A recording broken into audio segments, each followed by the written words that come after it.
Tamoa Calzadilla ha sido una invitada especial en la Facultad de Ciencias de la Información de la Universidad Complutense de Madrid. Nos ha hablado sobre libertad de expresión en Venezuela y cuáles son esos mecanismos sutiles que están enfrentando ustedes los periodistas del día a día para poder llevar información a la ciudadanía venezolana. Haznos un resumen un poco, Tamoa, sobre cuáles son esos mecanismos y cómo se ejecutan y desde dónde en Venezuela. En Venezuela hay unas formas inéditas de control, de presionar al gobierno y de aceptar estas presiones las personas que están en los medios de comunicación, que es, por ejemplo, la compra de medios con unas manos oscuras porque no se conocen realmente los propietarios. En el caso de la cadena Capriles, que es el medio donde trabajé durante 15 años y me hizo renunciar la censura y por haber cedido a esta censura que se produce después de la compra de los medios de comunicación por parte de personas que vemos que son afectas al gobierno porque comenzaron a cambiar los lineamientos, las portadas, se perdió equilibrio alguno, se convirtió, por ejemplo, Últimas Noticias en el vocero oficial de Nicolás Maduro y de la presidencia.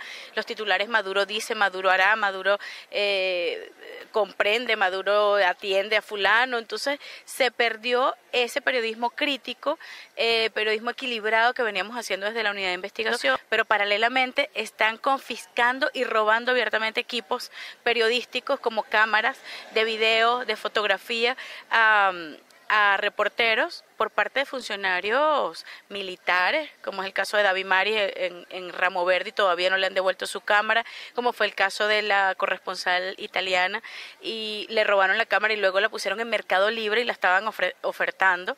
Gracias a Dios me enteré de que la recuperó. Están pasando las agresiones a periodistas, van más de 160 en lo que van en las protestas que comenzaron el 12 de febrero en Venezuela. Está ocurriendo las presiones que hacen con las concesiones de radio. Entonces todo esto va dibujando un panorama de censura, de presiones en las que el periodismo libre no existe en Venezuela. Ahora bien, tú acabas de formar parte de la unidad de investigación de uno de los principales periódicos del país, el Últimas Noticias, el de mayor circulación nacional, un tabloide popular por excelencia y desde hace muchos años. Ustedes en esa unidad de investigación, tu equipo periodístico, no ha podido adentrarse en el laberinto de capitales que se manejan detrás de la compra de los diarios o de los medios de comunicación en general. Lo que hemos podido hacer hasta ahora, porque es un trabajo meticuloso, se han cuidado muy bien de hacer una operación en la que empresas cubren otras empresas, incluso con holding fuera del país, para hacerlo más oscuro y que los periodistas justamente lleguemos con más dificultad a quienes están comprando. Se ve, es por lo que ha ocurrido, que la tendencia es hacia el oficialismo, por lo que habla de un capital que política y económicamente estaría identificado plenamente con el gobierno de Nicolás Maduro, ¿no? En cuanto a la forma como se han hecho estas operaciones, en el caso de Globovisión se dijo abiertamente quiénes eran y se saben que tienen posición oficialista. En el caso de Últimas Noticias no se dice, pero no se habla de capital ni de montos, pero se colocó a David de Lima, que es un político que está muy cerca al gobierno de Maduro y que cuando llegó hizo una asamblea con periodistas bastante infeliz, en la que se refirió de manera peyorativa a lo que es el ejercicio del periodismo y abiertamente dijo que su posición política era a favor de Nicolás Maduro. Cuando estuvo el periodo del banquero Víctor Vargas, también se hablaba entre directores y en las reuniones de que la tendencia era girar 15 grados hacia el oficialismo, que por hablar de grados se pudiera decir que fue 180, porque cada vez se minimizó más a la oposición y al equilibrio. Entonces, hasta allí hemos podido llegar, pero claro que queremos investigar y saber quiénes son los que están detrás de esto, pero eso no debería ser un trabajo de periodismo de investigación, eso debería ser transparente, y cuando las personas compran un medio de comunicación y cuando las personas van a investigar a otros justamente sobre corrupción y transparencia, debieron decir: nosotros somos los nuevos dueños, este es el capital y estas son las personas que pagan los sueldos de los periodistas. ¿Cómo está reaccionando el Estado, los organismos de seguridad del Estado frente al robo de equipo a los periodistas por parte de los policías y militares? Creo que de una manera cómplice. Creo que están promoviendo la impunidad por la forma como están operando. Se está permitiendo que los guardias nacionales, que la policía abiertamente roben. En el caso de Gabriel Osorio, por ejemplo, no le robaron su cámara, pero le robaron la cartera. En el caso de los robos de equipo, no hay una posición firme ni de fiscalía ni de ningún organismo oficial para que les sean devueltos los equipos, los periodistas, y no veo ninguna voluntad política ni por pararlo ni por devolver los equipos. ¿Cuál es la relación que sostienen ustedes los periodistas, de los medios que de alguna manera han sostenido una línea plural con respecto a los periodistas que trabajan dentro de los medios que regenta y conduce el gobierno? Bueno, ahí ha habido una fractura porque los periodistas lamentablemente graduados en comunicación social están haciendo propaganda a favor del gobierno, propaganda oficial que se hace con el dinero de todos los venezolanos y con los impuestos. Entonces, por supuesto, esto ha causado cierta mirada de rechazo de lo que están haciendo, porque si lo hacen desde una iniciativa privada y con el dinero de otro, pero este es el dinero del Estado venezolano y se han convertido en medios de propaganda oficial abiertamente. Entonces hay una crítica, sí, a lo que están haciendo esos licenciados en comunicación social. Has estado en el Foro Mundial por la Libertad de Expresión en París, Francia. ¿Cómo has notado tú o qué diagnóstico nos haces acerca de cómo ven los europeos a Venezuela a través de la información que pueden hallar en los distintos medios de comunicación, tradicionales o no? Llámense periódicos, televisión o las redes sociales. Bueno, cosas a favor y cosas no tan buenas vi en París, ¿no? Por un lado, es bueno que nos hayan invitaron a Marco Ruiz, que es el presidente del Sindicato Nacional de Trabajadores de la Prensa, y a mí, a estar en las conferencias, ¿no? Y eso habla de algún interés, por lo menos voltearon a mirar qué está pasando en Venezuela. Sin embargo, no somos la prioridad a la hora de jerarquizar. Hay problemas en el mundo, muy fuertes, en el mundo están asesinando periodistas. El problema de Ucrania creo que ha hecho que los faros giren hacia allá.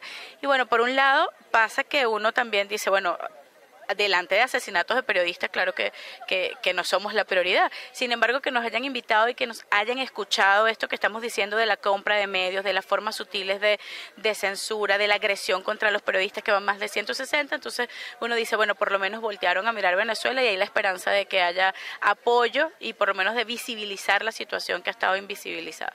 Frente a este panorama, Tamoa, el gobierno compra medios, no hay papel para imprimir periódicos, Venezuela es uno de los países con el rango de banda ancha más bajo de la región. ¿Cómo está haciendo la gente en Venezuela para informarse de lo que pasa en el país? Está ocurriendo un fenómeno que las audiencias están yendo hacia redes sociales como Twitter y Facebook para buscar información que no encuentran en los medios tradicionales. Está ocurriendo también que los medios tradicionales, llámese prensa escrita o canales tradicionales, han perdido audiencias en esas redes sociales y también en papel. Las devoluciones están siendo altas.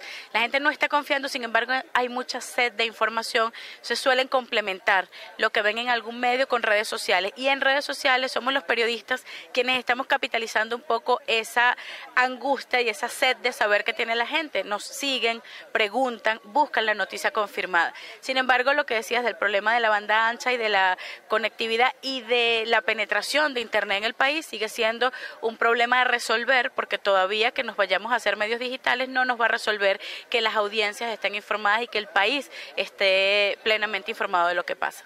En tu conferencia en la Facultad de Ciencias de la Información de la Universidad Complutense de Madrid decías, por ejemplo, que el Últimas Noticias, periódico al cual tú renunciaste después del conflicto que hubo en torno a la censura que se le impuso a la unidad de investigación, después de eso comenzaron a bajar los niveles de audiencia y comenzó a bajar la compra del periódico. Explícanos un poco cómo se movió ese fenómeno, porque ahí hay una lectura interesante para saber la gente cómo se expresa y cómo opina, no siempre a través de la palabra, pero sí, por ejemplo, a través de cosas como esta, dejar de comprar el medio o dejar de acceder a la página web. Sí, hay gente que lo está haciendo, sé que esos números existen, que se ha visto el bajón después de estas renuncias y de la posición de los periodistas diciéndole a las audiencias, epa, hay unas cosas de las que no te estás enterando, hubo una censura, compró esto una persona oscura. Sé que ha respondido con dejar de comprar periódicos, aunque es una tendencia que venía y viene también en Europa de la caída de la lectoría en papel, pero sé que, por ejemplo, en los seguidores, en las conexiones dentro de la página web, la gente responde de una manera desfavorable a por ejemplo, a una entrevista que se le hizo a Nicolás Maduro en Últimas Noticias. La gente se conectó y a los 30 segundos se salió de la página. Y sin embargo, trabajos todavía de investigación o de algún desarrollo que pueda hacer todavía los que quedaron allí de la unidad de investigación, responden bien, como a las personas bajan de los cerros, pero a comprar comida y a pasar mucho trabajo para obtenerla. Entonces la gente sigue respondiendo, las audiencias siguen respondiendo a lo que sí es información real y a lo que es periodismo y a lo que es propaganda oficial. Una investigadora de la Universidad Católica, Andrés Bello, mencionada en los pasados procesos electorales en Venezuela, el crecimiento, el perfil de un nuevo votante racional. Lo asocio de pronto con lo que tú me estás comentando. ¿Existe un perfil de elector racional en Venezuela? Es decir, que no es que se afilie al chavismo, que no es que se afilie a la oposición, sino que busca la información desde un punto de vista concreto, preciso y verificable. Yo creo que sí y que lo podemos aplicar. Yo creo que existe una nueva audiencia que además no es pasiva como antes, porque además participa a través de redes sociales, pregunta, critica, comenta, y yo creo que sí pudiéramos hacer analogía. Yo creo que sí estamos, gracias a Dios, ante una audiencia que es distinta, que es más crítica y que sí es racional. Y eso que tú me estás comentando va más allá de los perfiles ideológicos, sociopolíticos, es decir, tanto el chavista como el de oposición, dentro del esquema de polarización que se maneja en Venezuela, están leyendo y están tratando de acceder a la información más allá de esto. Sí, yo creo que sí. De hecho, he conocido de unas encuestas que se han hecho donde mucha gente, más del 62% de la población, está buscando información, noticias, pura y dura, porque se está dando cuenta de que hay mucha manipulación, de que no se le están diciendo verdades y está en esa búsqueda. ¿Dónde encuentro lo que está pasando? Hay descontento, tú como periodista investigadora, dentro de los sectores populares en Venezuela. ¿Cómo se está expresando ese descontento, si existe? Sí, hay descontento sobre todo por esto de hacer largas colas, 4 horas, 3 horas de cola para conseguir después que solamente te puedes llevar 2 litros de aceite. Hay descontento porque no consigues el queso blanco. Hay descontento porque el dinero no alcanza, porque ha habido devaluación, porque las personas no tienen acceso a... Bueno, incluso a la clase media se le hace difícil salir del país para estudiar, para hacer una competencia, para cualquier cosa, pero en los sectores populares el descontento se va hacia no me alcanza, y aunque me alcanza tengo que hacer una cola muy larga y no consigo.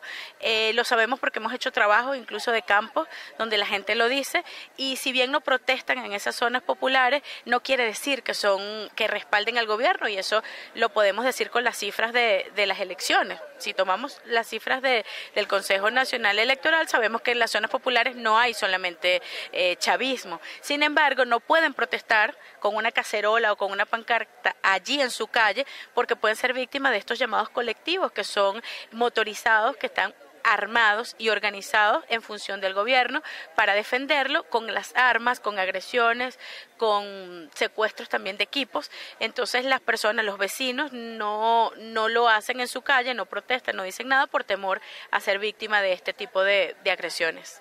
Bueno, muchas gracias, Tamoa Calzadilla, que nos ha visitado en la Universidad Complutense de Madrid, en la Facultad de Ciencias de la Información.